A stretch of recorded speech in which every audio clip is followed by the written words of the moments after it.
ተደላይ ሰብ ኮይንካ ንምርካብ ዝሕግዙ 6 መፍትሕታት። ቀዳማይ ምስ በዓልኻ ብፍቕሪ ምውዳቕ። ሓደ ሰባት እንድሕር ደኣ ሰብ ዘይደውልሎም በይኖም እንተኾይኖም እኸለ ንምንታይ ረሲዕኒ ንምንታይ ዘይደወለለይ ይብል እሞ ኣብ ምድሪ በይኑ ይመስሎ። እዚ ሰብ ኣብ ምድሪ ዝተገደፈ ከምኡውን ዝተረስዐ ይመስሎ። ኮይኑ ግና ንሕና ደቂ ሰባት ቅድሚ ምድላይና ንባዕልና ክንደሊ ኣለና። ምስ ባዕልና ዘሎ ኩሉ ነገር ትርጉሙ ክርድአና ከምኡውን ተረዲእና ምስ ባዕልና ብፍቕሪ ክንወድቕ እንተኽኢልና ኣብ ህይወትና ብጣዕሚ ሕጉሳት ከምኡውን ንሰባት መርኣያ ንኸውን። ኩሉ ግዜ ሰባት ቅድሚ በኣኻ ምእማኖም ንስኻ ብባዕልኻ ክትኣምን ኣለካ። ንስኻ ባዕልኻ ብጣዕሚ ጠንካራ ሕጉስ ከምኡውን ጠንካራ እንተኾይንካ ኩሉ ሰብ ኣብ ጎንኻ እዩ ዝኸውን። ንስኻ ንባዕልኻ ድኹም እንተኾይንካ ብዙሓት ሰባት ከባኻ እዮም ዝርሕቑ። ጠንካራ እንተኾይንካ ግን ብቁጥሮም ብዙሓት ሰባት ኣብ ጎንኻ ይኾኑ፣ ከምኡውን ብዛዕባኻ ይጉደስልካ ደስተኛ ይኾኑ። ንስኻ ባዕልኻ ሕጉስ እንተኾይንካ ዋላ ብዙሓት ኣብ ጎንኻ ይኹኑ ኣብ ውሽጥኻ ብትሓውነት ይስምዓካ። እዚ ጥራሕ እንተይኮነስ ፀገዕተኝነት ይስምዓካ፣ ነፃነት ኣይህልወካን። ስለዚ ኣብ ባዕልኻ ክትኣምን ኣለካ። ኣብ ባዕልኻ ንኽትኣምን ድማ መጀመርያ ኣብ ባዕልኻ ብፍቕሪ ክትወድቕ ኣለካ። ምስ ባዕልኻ ብፍቕሪ ምውዳቕ ማለት ንባዕልኻ ሙሉእ ምቕባል ማለት እዩ።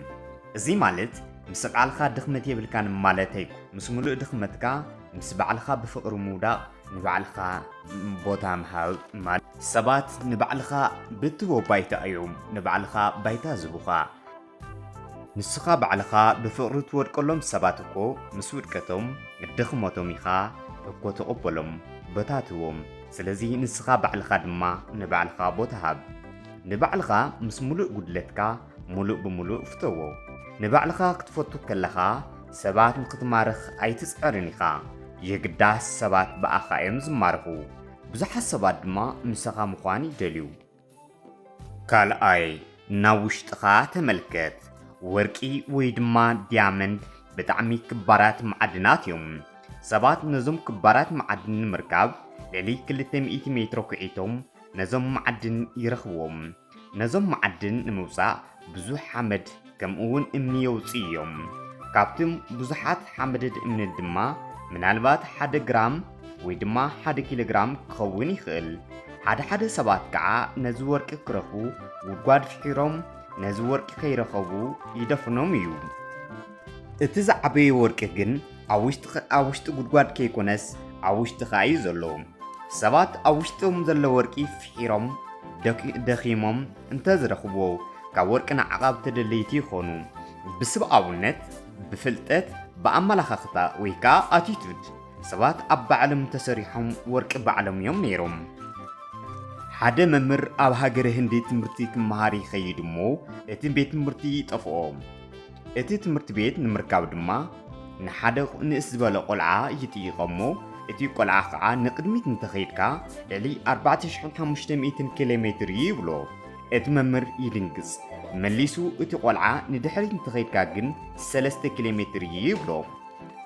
ስለዚ ደቂ ሰባት ንደገ ማለት እውን ካብ ውሽጥና ወፂና ንደገ ንጥምት እንተኾይና ኣብ ህይወትና ውሽጢ ሕጉሳት ክንከውን ኣይንኽእልን። ሕጉሳት እንተዘይኮይና ድማ ተደለይቲ ክንከውን ኣይንኽእልን። ተደለይቲ ንምዃን ድማ ንደገ ምጥማት ጠጠው ኣቢልና ኣብ ውሽጥና ዘለው ፀጋታት ፍሒርና ኣዋረቕ ምግባር ይከኣል እዩ። ካብ ደገ ምድላይ ማለት ዝኾነ ሰብ እንተሓግዙኒ ውጭ ዓዲ እንተኸይደ ትብል እንድሕር ደኣ ኮይንካ ደው ኢልካ ትተርፍ ማለት እዩ። ማንም ሰብ መፂኡ ህይወትካ ኣይቕይረልካን። የግዳስ ኣብ ውሽጥኻ ዘሎ ወርቂ ብደንቢ እንተተጠቒምካሉ ጥራሕ እዩ። ሳልሳይ ምውድዳር ጠጠው ኣብል። ሓደ ሰባት ዝዕወቱ ዝመስሎም ሰባት እንተወዲቖም እዮም። ኣብ ንእስነት ዕድሜኻ ወላዲኻ ኣብ ቤት ትምህርትኻ ቀዳማይ ኮይንካ እንተወፂኻ ንኻልኦት እንተዘይቀዲምካዮም ትበሃል እሞ ኣብ ውሽጥኻ ንኻልኦት እንተዘይበሊፅካ ንኻልኦት እንተዘይመሪሕኻዮም ኣነ ሰነፍ እየ ዝብል እምነት ይፈጥረልካ። ስለዚ ዓወትካ ኣብ ናይ ካልኦት ውድቀት ዝተመስረተ ይኸውን ማለት እዩ። እዚ ጥራሕ እንተይኮነስ ምስ ካልኦት ተምሃሮ ኣብ ዝለዓለ ጠርዚ ምውድዳር ትበፅሕ። ንኻልኦት እንተዘይበሊፅካ ናትካ ዓወት ኣብ ዝተሓተ ደረጃ ከም ዘሎ ተኣምን። ስለዚ ናትካ ዓወት ኣብ ካልኦት ሰባት ዝተደረኸ ይኸውን ማለት እዩ ካብዚ ተበጊስና እዚ ኣርኣያ እዚ ምሳና ሓቢሩ ይዓበሎ ማለት እዩ ኣብ ዙርያና ዘለዉ ሰባት ሰላም ኣይስምዐናን ኣብ ማሕበራዊ ሚድያ እንተርኢና ብፍላይ ኣብ ፌስቡክ ኢንስታግራም ፕሮፋይል ኣብ ምቸት ከም ዘሎ ብኣካዳድኑ ብጣዕሚ ጽቡቕ ከም ዘሎ ንምርኣይ ብዙሕ ጻዕሪ እዩ ዝገብር እዚ ማለት ኩሉ ግዜ ምስ ካልኦት ሰባት ይወዳደር ኣሎ ማለት እዩ እዚ ኣረኣያ እዚ ምስ ኩላትና ዝዓበየ ንባዕልና ናይ ታሕተዋይነት ስምዒት ይስምዓና ካብዚ ተበጊስና ኣነ ካብ መን ይትሕት እናበልና ፕሮፋይልና ከም ብሓዲስ ብዝበለጸ ኣከዳድና ንለቅቕ ስለዚ ኩላትና ኣብ ውድድር ንነብር ኣለና ማለት እዩ ስለዚ ንሕና ጥራሕ እንተይኮነስ መራሕቲ ሃገራት ከይተረፉ ኣብ ውድድር እዮም ዝነብሩ ኣነ ኒኩለር ስለ ዘለኒ ካብ ሓደ መራሒ ይበልጽ እየ ብሃብቲ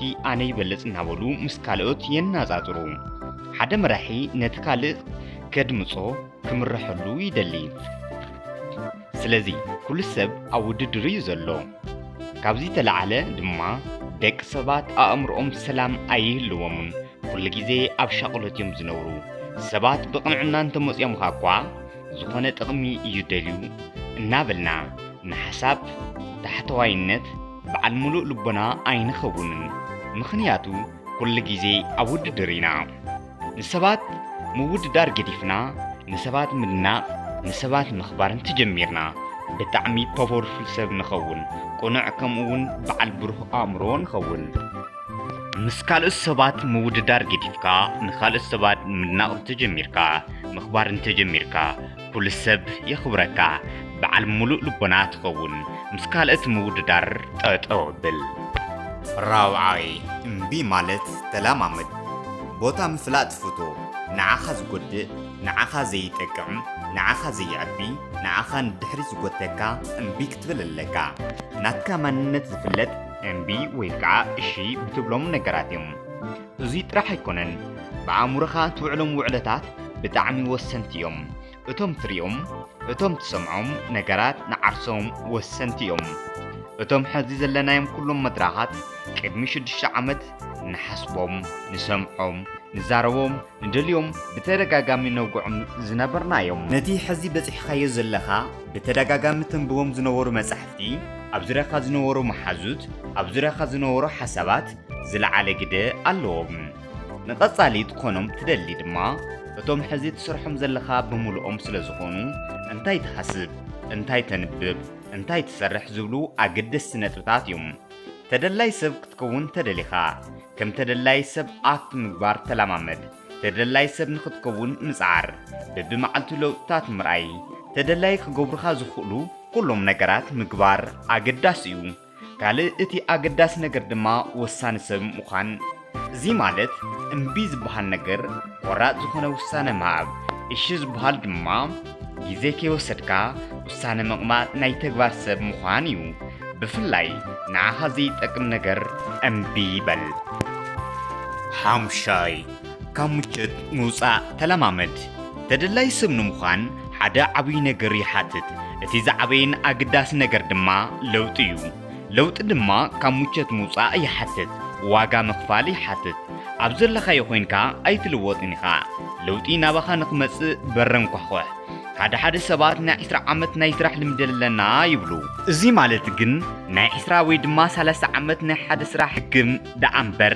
ናይ 20 ወይ ድማ 30 ዓመት ናይ ስራሕ ለውጢ ዕብየት ኣሎ ማለት ኣይኮነን ኣብ ህይወትካ ሓድሽቲ ነገራት ክትተኣታቱ እንተሞኪርካ ዋጋ ትኸፍል ኢኻ ዝኾነ ነገር ንክትምሃር ዝኾነ ነገር ክትውስኽ እንተሞኪርካ ዋጋ ትኸፍል ኢኻ ካብ ምቸት ትወፅእ ኢኻ ተደላይ ሰብ ብቐሊሉ ኣይትኸውንን ካብዚ ወፃእ እንተኮይንካ ደው ኢልካ ዝተረፈ ሰብ ትኸውን ስለዚ ክብርሓው ካብ ምቸት ምውፃእ ልመድ ሻድሻይን ናይ መወዳእታን ተደላይ ሰብ ዝገብረካ ኣብ ሕልምኻ ኣትኩር ተደላይነት ማለት ስምዒት እዩ ሓፍ ወይ ድማ ትሕት ዘብል እዩ ሎሚ ተደላይ ሰብ ኢልካ ኮፍ ኣይትብልን ተደላይ ሰብ ምዃን እትወርሰ ውርሰ ኣይኮነን ሓደ ግዜ ናብ ዓወት እንትጎይ ዕንቅፋት ይገጥሙካ እዮም ካብዚ ዝተለዓለ ድማ ተደላይ ሰብ ከም ዘይኮንካ ይስምዓካ ስምዒትካ ትሕት ይብል ታሕተዋይነት ይስምዓካ ተደላይነት ቋሚ ስምዒት ስለ ዘይኮነ